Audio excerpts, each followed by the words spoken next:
Family businesses in India have been an integral part of the economy. As per estimates, family businesses contribute 60 to 70% of the GDP of most developed and developing countries. And though they enjoy various benefits due to the close knit structure of families, certain challenges around family wealth management and managing family relationships act as deterrents to their true potential. How can family businesses rise from such limitations and increase their contribution to the economy? Were they resilient enough during the pandemic? To answer all this and more, we have KR Sekar, partner, Deloitte India. Welcome, Sekar, and thank you for talking to ET Rise. Thank you, Neha. Thanks a lot for inviting me, and thanks for this opportunity to talk about the most significant aspect of the India business, which is family business. Thanks a lot, Neha.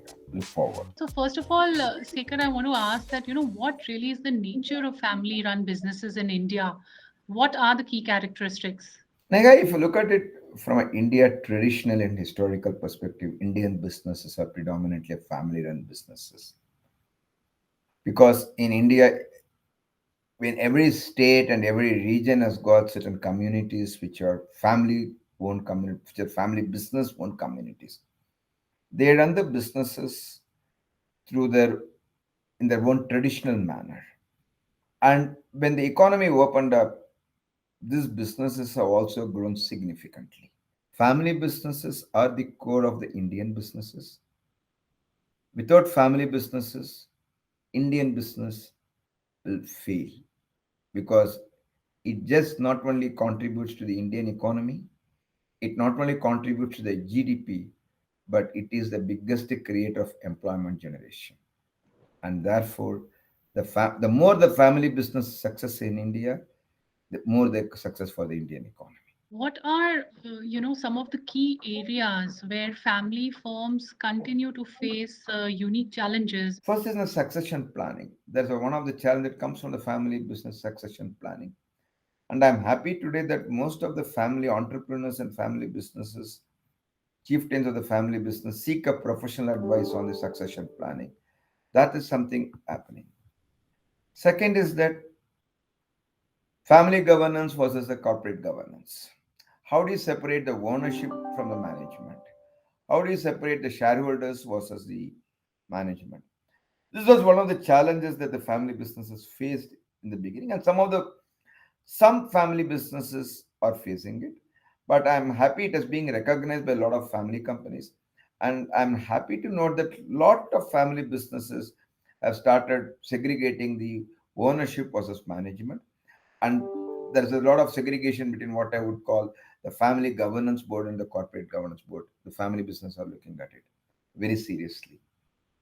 The third important challenge which some of the family businesses to face is about creating a right kind of leaders in the subsequent years, identifying leader who can lead the organization.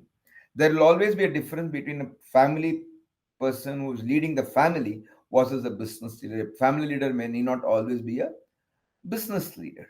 And that's one of the challenges. I don't say challenge, it's one of the important areas that the family businesses started focusing on. And if we speak about the management differences, what would they be between family businesses versus non-family owned businesses? Strictly speaking, every organization CEO would like to make sure that business is successful, to make sure that the stakeholders get rewarded adequately, run on the basis of the values which organization is known for.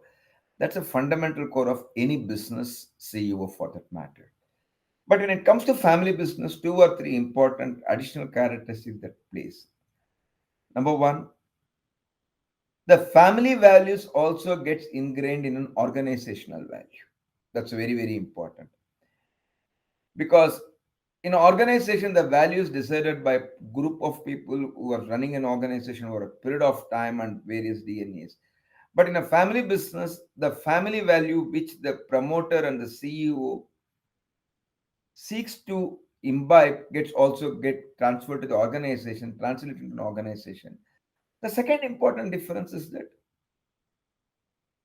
family business always looks at the next generation. Because if I have to be a successful, not only success in my period, it should also be successful in subsequent period for subsequent generations. Therefore, their vision is little bit longer term compared to normal other organizations. What percentage do family businesses currently constitute in India, and how many of these would you say would be the small and medium enterprises? A recent study indicated that family businesses contribute to 18% of India Inc.'s assets, 25% of sales, 37% of reserves, and 32% of profits after tax. The multiple research report indicates that Indian family firms constitute 85% of total companies in India and contribute to a significant share of employment and domestic output. That means almost 85% of the total companies in India is dominated by the family businesses. And what about COVID time, which obviously was a difficult time for all sectors? How did such businesses fare during COVID-19? Were they resilient enough, and were there any strategies which were employed to survive the COVID outbreak?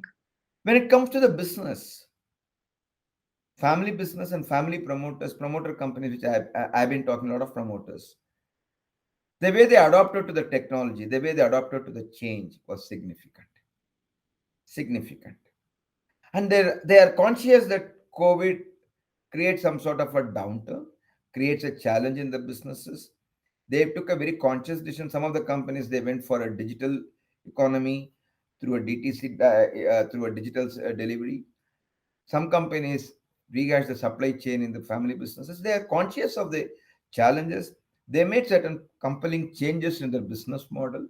As you're saying, in view of the COVID outbreak, you're saying that they undertook many changes.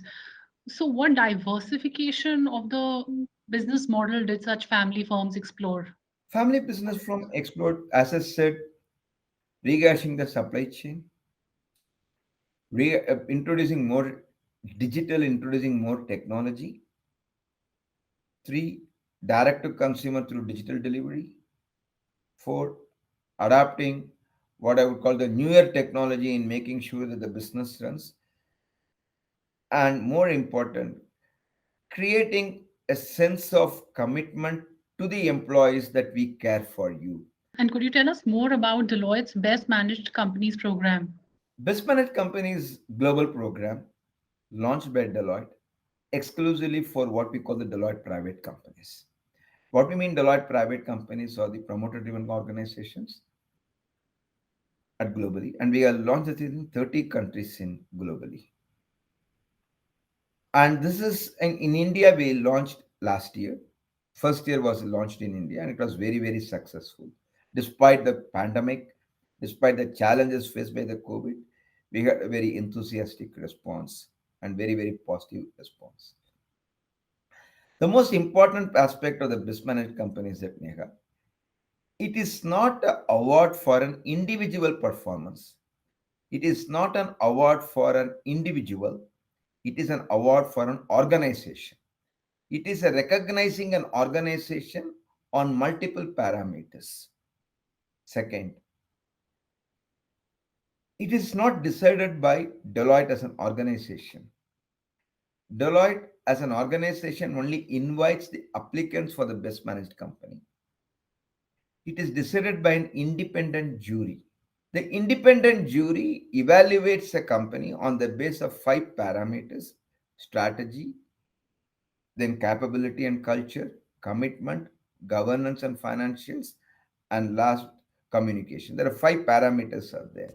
Thanks a lot, Sekar, for giving us those insights and for telling us more about family businesses in India. Thank you so much, Neha, for the time and for the opportunity, and thank you so much for your interaction.